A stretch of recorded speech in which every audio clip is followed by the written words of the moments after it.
Let's just cut across to the Parliament where Prince Charles is reading the Queen's speech.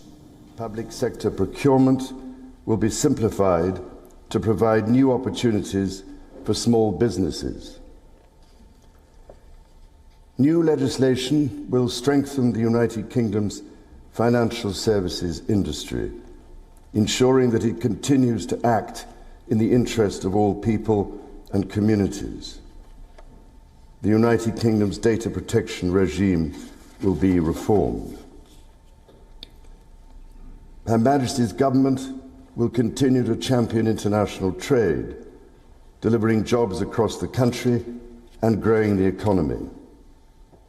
Legislation will be introduced to enable the implementation of the United Kingdom's first new free trade agreements since leaving the European Union. Her Majesty's ministers will encourage agricultural and scientific innovation at home. Legislation will unlock the potential of new technologies to promote sustainable and efficient farming and food production. Her Majesty's government will protect the integrity of the United Kingdom's borders and ensure the safety of its people. Her Majesty's ministers will take action to prevent dangerous and illegal channel crossings and tackle the criminal gangs who profit from facilitating them. Legislation will be introduced to ensure the police have the powers to make the streets safer. A bill will be brought forward to further strengthen powers to tackle illicit finance, reduce economic crime, and help businesses grow. Measures will be introduced to support the security services and help them protect the United Kingdom. Her Majesty's government will lead the way in championing security around the world. It will continue to invest in Her Majesty's gallant armed forces.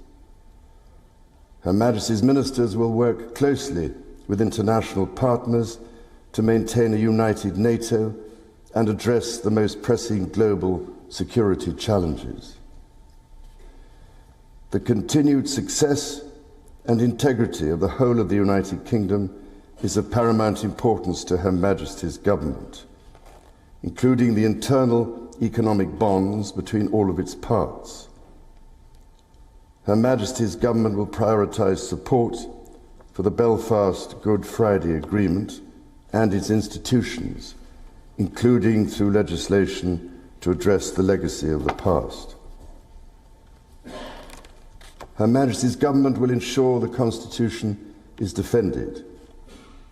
Her Majesty's ministers will restore the balance of power between the legislature and the courts by introducing a Bill of Rights.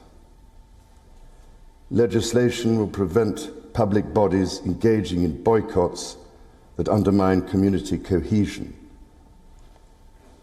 Her Majesty's government will introduce legislation to improve the regulation of social housing, to strengthen the rights of tenants and ensure better quality, safer homes. Legislation will also be introduced to ban conversion therapy. Proposals will be published to establish an independent regulator of English football. In this year of the Platinum Jubilee, Her Majesty looks forward to the celebrations taking place across the United Kingdom and throughout the Commonwealth, and to the Commonwealth Games in Birmingham this summer.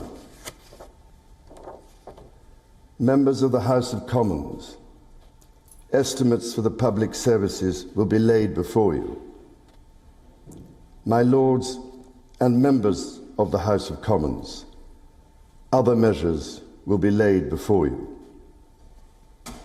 Her Majesty prays that the blessing of Almighty God may rest upon your councils.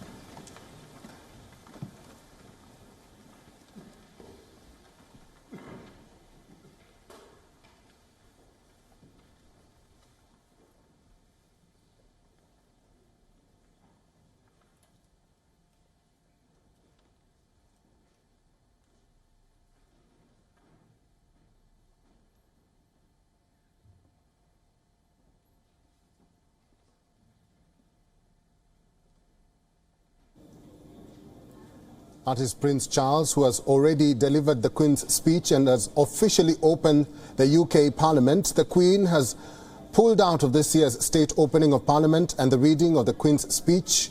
Buckingham Palace did announce yesterday this will be the first time since 1963 that the Queen will have missed this constitutional ceremony, which sets out the government's legislative plans. The 96-year-old monarch has mobility problems and has had to cancel a number of recent public appearances. So the Parliament remains open as of now.